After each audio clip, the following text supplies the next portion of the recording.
다들 안녕하세요. 프로토 91회차 토신 정보방 환급 인증합니다. 당첨금은 세후 금액인 거 알고 계시죠?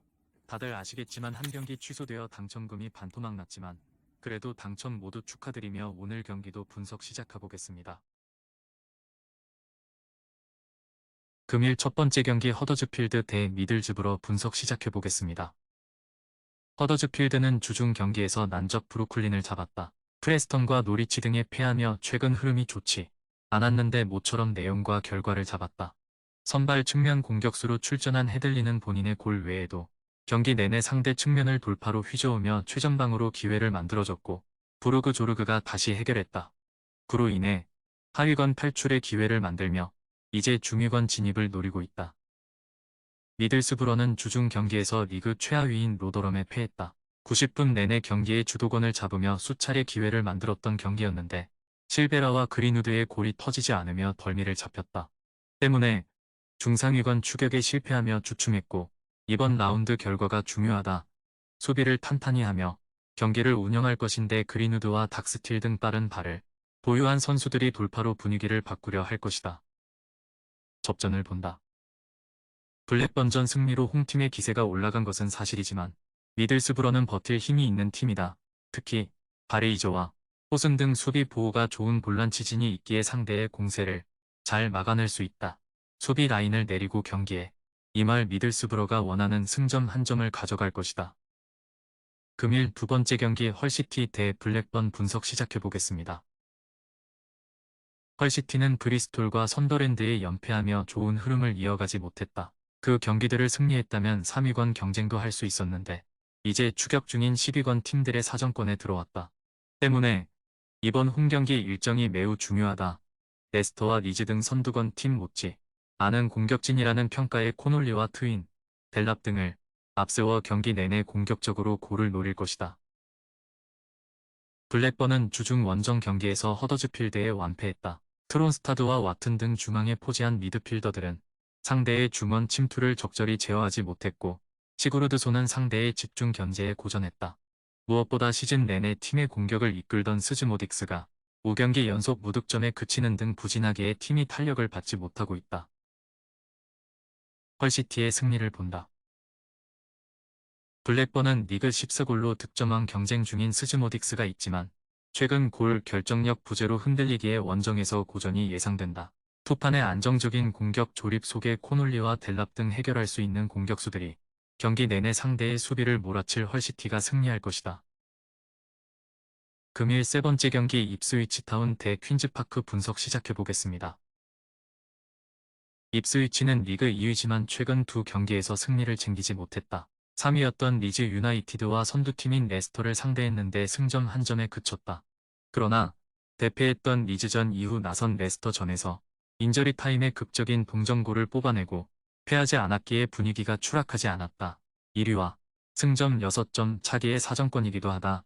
잘하는 공격 축구로 홈에서 적극적으로 골을 노릴 것이다. 퀸즈는 1월 원정에서도 패하며 하위권을 탈출하지 못했다. 필드와 도젤 등 중원에 나선 선수들이 점유율 경합을 잘하긴 했지만 린덴 다이크스의 발끝이 무뎠고 스미스는 측면에서 변수가 되지 못했다. 지미 던을 중심으로 한 수비진은 나름 경쟁력이 있지만 최전방의 마무리 부진 속에 원하는 결과를 얻지 못하고 있다. 입스위치의 승리를 본다. 퀸즈파크는 기대했던 윌록과 다이크스, 체어 등 공격진이 시너지를 내지 못하며 득점에 실패했고 강등권으로 추락했다. 좀처럼 살아날 것 같은 최근의 분위기가 아니다. 채플린과 하네스, 보드헤드가 경기 내내 상대 수비를 몰아치며 기회를 만들 것이고 히르스트가 문전 앞에서 해결할 입스위치가 승리할 것이다. 금일 네 번째 경기 미럴 대 노리치 시티 분석 시작해보겠습니다. 미럴은 주중 경기에서 퀸즈파크를 제압하고 3경기 연속 무패를 이어갔다. 비록 하위권에 처져 있긴 하지만 최근 흐름은 나쁘지 않다. 웨스 하딘과 제이크 쿠퍼 등 피지컬을 갖춘 데다 발도 느리지 않은 최종 수비가 쉽게 공간을 주지 않고 있고 에마쿠의 중원 경기력도 안정적이다. 완모어와 에세 등 팀이 기대하는 공격수들이 골이 나온다면 중위권 도약도 노릴만하다. 노리치는 주중 경기에서 웨스트 브로미치에 완패했다. 스코어는 한 골 차였지만 경기 내내 상대에게 주도권을 내준 경기였다. 백린을 중심으로 한 수비 라인이 상대 공격을 안정적으로 막아내긴 했지만 사인스의 퇴장으로 생긴 수적 열세가 컸다. 때문에 이 경기에서는 연패를 피하기 위해 수비에 치중하고 나설 수 있다. 접전을 본다. 노리치는 사인스가 빠지긴 하지만 반스와 황의조, 아담 이다 등 역습으로 해결할 선수들이 있다. 단, 누네스가 중원에서 수비에 치중할 것이기에 기회를 쉽게 맞이하기 어렵다. 두 팀이 90분 내내 중원에서 1진 1퇴의 공방을 펼칠 것이기에 승점을 나눠 가질 것이다. 금일 5번째 경기 제노아 대 인터밀란 분석 시작해보겠습니다. 제노아는 지난 라운드 원정 경기에서 사소올로를 제압하고 한숨을 돌렸다. 최근 승점 3점 경기를 하지 못하며 하위권 추락을 앞두고 있었는데 구드먼슨과 에쿠반 등 선발 공격수로 나선 선수들이 기회를 골로 만들었다. 팀이 주전 스트라이커로 생각한 레테기가 부상 이슈로 나서지 못하는 최근이지만 리그 7골을 기록 중인 구드먼슨이 잘해주고 있고 마리노브스키와 바델리 등 중원 지원도 꾸준하다. 인테르는 네체를 제압하며 선두를 유지했다. 유벤투스에게 승점 2점 차까지 추격당하며 선두를 내줄 위기가 있었지만 지난 라운드 이후 4점 차로 다시 벌렸다. 라우타로가 결장한 경기였지만 아르나우토비치와 튀랑 등 장신 투톱이 가동되어 상대 수비를 흔들었고 바렐라와 미키타리안 등 중원에 찬스가 왔다. 인테르의 승리를 본다. 득점왕에 도전하는 라우타로가 부상으로 이 경기에도 나설 수 없지만 그래도 튀랑이 상대 수비를 공략하며 경기를 운영할 수 있고 돌파가 좋은 아우구스토와 다르미안 등이 측면을 넘어서 최전방으로 크로스를 올릴 것이다.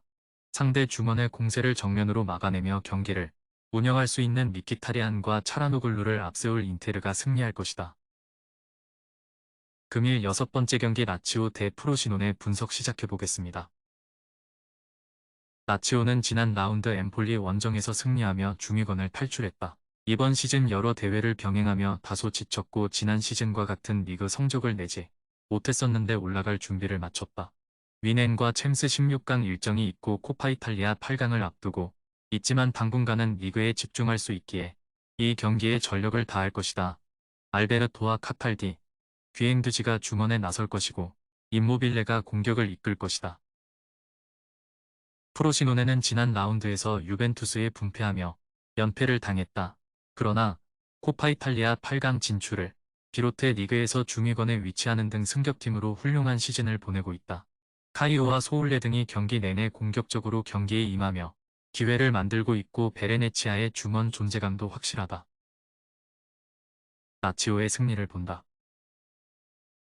프로시노네는 최근 나폴리 상대로 원정 승리를 따내긴 했지만 리그에서는 잘하는 홈과 달리 원정 성적이 아쉽다. 전력의 우위로 나서는 홈 경기고 임모빌레의 최전방 움직임이 확실하게 살아난 라치오가 경기를 리드할 수 있다. 이삭센과 카마다, 페드로 등 교체로 들어와 해결할 선수들도 있는 라치오가 승리하고 연승에 성공할 것이다. 토신 최종 조합은 영상 아래 고정 댓글로 말 걸어주시면 토신정보방에서 무료로 공유해드립니다.